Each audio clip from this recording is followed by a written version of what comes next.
Maria Gorgia agus fáiltear óbhainneamh chuig seola leabhar céad octó trí de chuid Norman Shrievenorin in the Royal and I'm delighted to be here this afternoon to celebrate the release of Kenneth Hickey's latest masterpiece, KRIEG. My name is Tommy Collins. I'm the poetry editor at Revival Press. This is the poetry imprint of the Limerick Writers' Centre. And I just want to take a few minutes to tell you a bit about what we do at Limerick Writers' Centre, especially our community publishing programme. We trace our lineage from an era of weekly readings beginning in the early 2000s, which became known as the White House Poetry Revival. This tradition in turn had its roots reaching back to the Poetry Circle, which was founded by Desmond O'Grady in the White House in 1954. We've been working hard to build on these foundations to make a mark in the world of literature around Limerick City and County, but also further afield, bringing book ideas and writing opportunities to people of all ages, locally and across the country, and sometimes even internationally. Today we celebrate our 183rd publication since we started this journey in 2009. At Limerick Writers' Centre, we are all about celebrating literature. We love reading, we're passionate about writing, and we truly believe in the power of words to change lives and communities. Whether it's a poem, a novel, a memoir, a short story, or a song, we think every creative endeavour is valuable and deserves to be shared, whether that's through publication or performance. We have adopted the words of John Millington Synge as our mantra and motto, that poetry must have its roots in the clay and soil of our communities.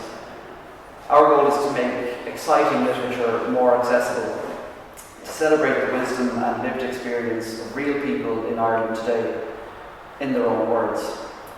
We want to surprise you with how we bring poetry and prose into your everyday life, to do as Seamus Heaney said, or to, as Heaney said, catch the heart off guard and blow it open. We believe that art and literature are for everyone. If you're new to writing, don't worry. These are skills that you can learn, and as you do, your inner artist will start to shine through. We believe that the act of writing is what really makes one a writer. It's like a ritual, and rituals are at the heart of art.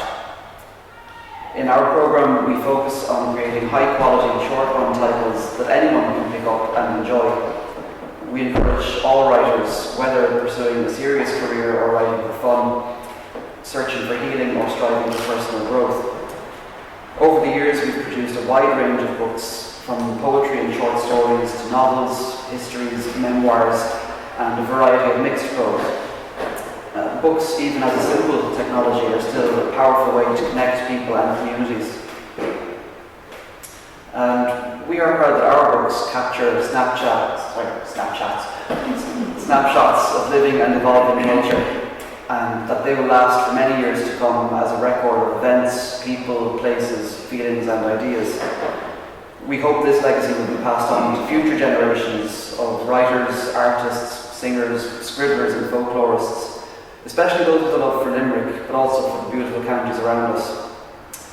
Sometimes, as Samuel Beckett has said to have put it, words are all we have. Sometimes we look within ourselves, at our hometown, our nation, or at events with global scope and see how they reflect on the human condition. And I feel that the words in this book, KRIEG, truly capture the spirit of what we strive for. Without giving too much away about the book itself, I'm really proud that Revival Press can publish KRIEG, the title of which, of course, comes from the German word for war or warfare. In it, we are taken on a journey through 44 pages of meditation on violence and loss, with lines and lyrics that explore the horrors of combat, whether those immediate or more insidious, chronic effects of war, and with an impressive array of references, some spanning thousands of years of culture. Ken has captured the awful parallels of ancient and modern conflict, and how too many leaders have failed to learn from the disasters of the past. Ken, as you know, hails from here in Cobh. He served in the Irish Naval Service between 1993 and 2000.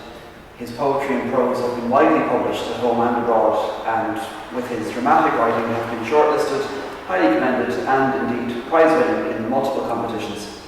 His debut collection, which is also available today, The Unicycle Paradox, was published by Revival Press in 2021. So, with all that said, on behalf of Revival Press and the Limerick Writers' Centre, thank you, Ken, for considering us to publish KRIEG.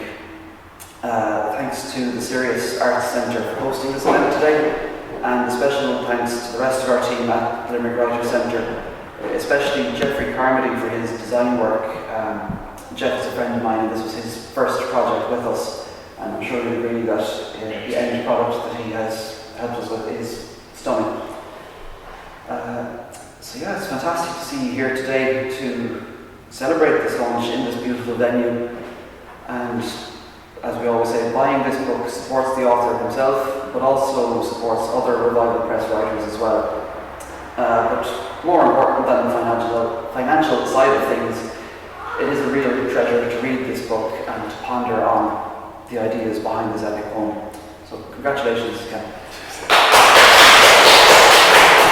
So before I read from the collection, from the poem, I just want to kind of say a few thank yous first, and then also discuss a bit about how it was constructed and how it developed. Obviously, thank you Tom, and thank you Dominic as well, and everyone at Revival. This is my second book with them, and as usual, as I already mentioned, fantastic design, and they're an amazing poetry press to work with. So turning to KRIEG itself, so basically there was two particular sections of the poem that were the central element that kicked off the whole idea. There were two visits that I made. One was to Ground Zero in the US. I think it was 2 years after 9/11, so at that point it was still very much the crater in the middle of Manhattan. And a subsequent visit then that I did, my brother he's married to a Dutch woman, and they live quite near to Maastricht, and there's a very large American graveyard there, and like all American military graveyards, it's kept immaculately, and everyone who was there was killed in the last 3 months of the war, and there's literally thousands. There's more detail in the poem.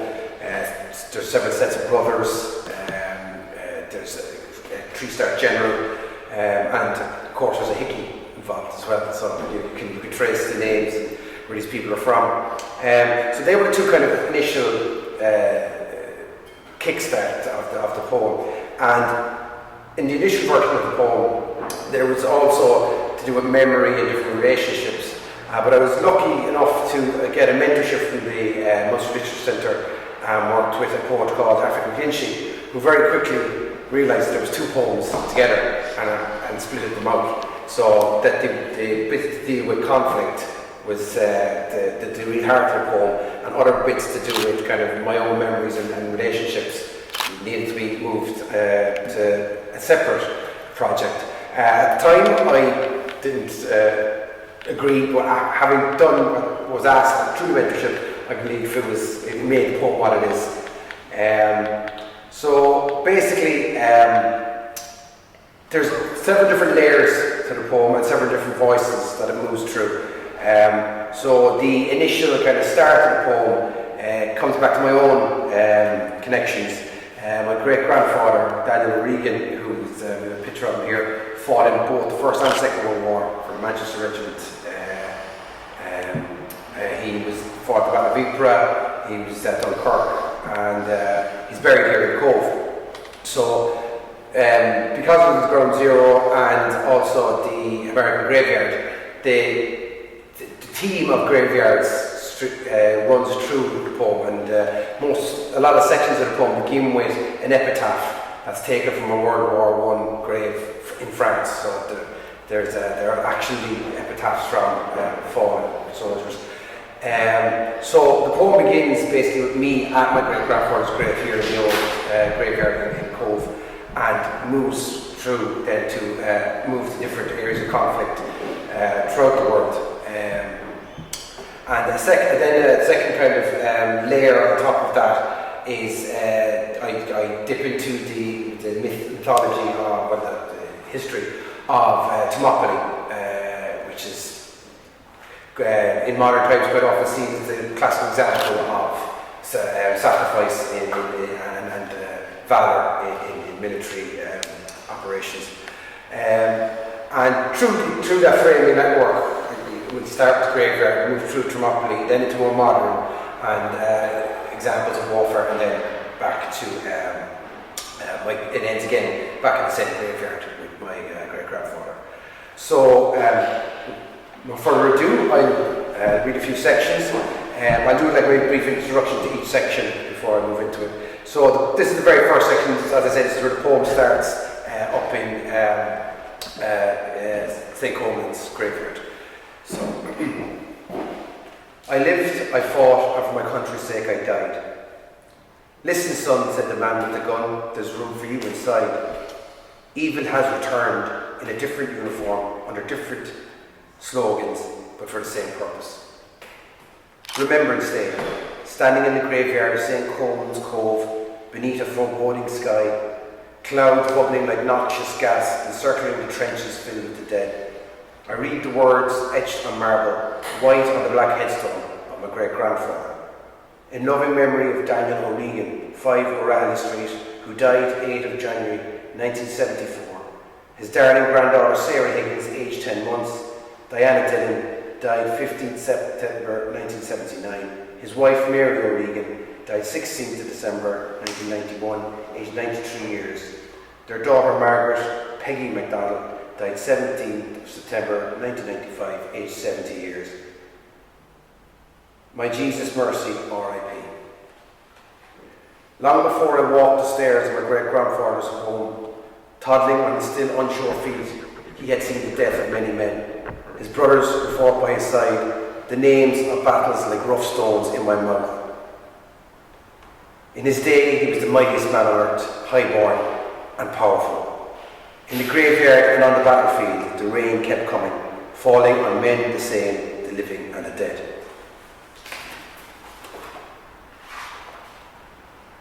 So, following this then, in the poem, the speaker is reading from the Histories by Herodotus, and that's where he reads the section dealing with Thermopylae and Leonidas and his battle with Circe. To my dear son, of 3 who gave their lives for their country. So Leonidas with his favourite 300, all married men with sons waiting, were sent forth by Sparta to that place, Thermopylae, an inspiration to other nations, ensuring all would stand and fight and not betray their homeland, on bended knee before the invading host, preferring hard liberty before the easy yoke of servile pomp. Other great cities had capitulated, not Sparta. Grozny, Aleppo, Mariupol. Yet as Xerxes' millions marched near the pass, the gathered Greeks in battle line began to quiver and question in their hearts the wisdom of their sacrifice.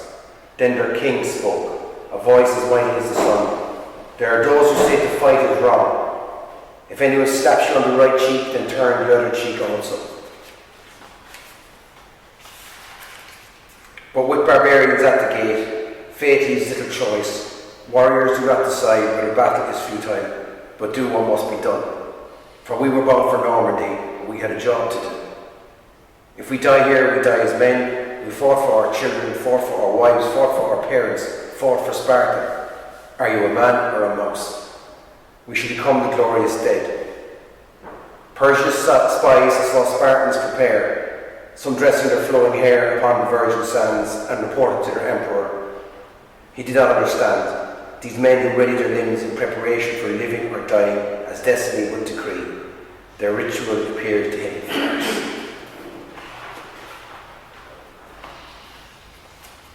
So, the next section then is the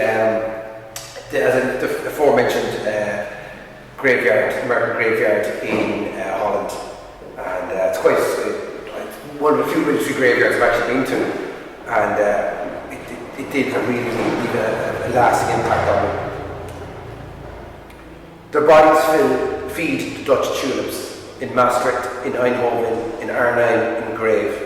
40 pairs of brothers buried side by side, a mother's double grief. what has done the sacrifice, cloaked in grief, for her fallen heroes. I must here defeat, however faint they fall. 6 medals of honour, Cobh, James, Wetzel, Peterson, Peters, Will. Honour is theirs who know the path of honour. What is honour? A word. Who had it? He that died o' Wednesday. Major General Morris rose, yet to their general's voice they soon obeyed innumerable. I walk between the talking stones, staring to infinity, more distant and more solemn than a fading star. With the wasted whispers of war in my ears, alone like so often before. The voices are in the wind singing, shaking the trees that have keened through the centuries. The local Dutch adopt the grave to a fallen liberator and tend it. Generational thanks for deeds still remembered. They leave their curtains open at night, spilling light out to the gathering dust. No blackout anymore, no bombers in the sky, only birds and butterflies. In peace I sit and watch the sea, returning to the words of history.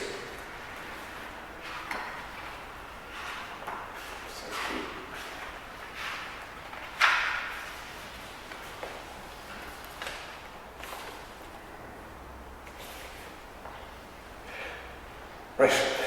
So, as I say, through the poem, the speaker moves around actually Cobh town itself. So, as I said, it starts up in the graveyard here in St. Cobh, this end of the town. Another section of the poem is where the grave is for victims of Lusitania, which is in the older graveyard in the town. So there is a section in the poem about Lusitania. But another section is at the end here. It's always become quite brought before in the last few years in Cork. It's at the very end here is what they call the American Pier. And it's fallen into despair at the moment. There's a committee trying to bring it back into use. And so during the First World War, the American troops were brought into Cobh and landed here for medical care. And all along that end of the town was an American hospital that was dismantled at the end of the war and taken away. So, as part of the speaker moving through Cobh, he comes to this section and he discusses this American pier. My abbey takes me from the Barrack Hill to walk the town along the quay, youthful laughter from the American pier, while in my mind the voices of death still hissing through history. The children swim in the dwindling summer sun, dive like herons from a high stone, while warships stand across the flood. This way, a century ago, 6 destroyers came. Their storehouse filled in the deep water quay. Here they landed their huddled masses yearning to breathe free. They made their way to US Navy Base Hospital Number 4. City girls took the train to see exotic boys who spoke with the taint of foreign lands, the new world. We will drink a toast to the holy ground and the girls that we adore. Now beneath the Ukrainian flags silently fluttered, sea swimmers slip through slow shattered rock, immersed in the chill of the harbour's pale dead. History and memory are lost to the cold. Wilson's children took their corpses with them as they left this fair shore, the fabled land of their kin, destined for old colonial soil.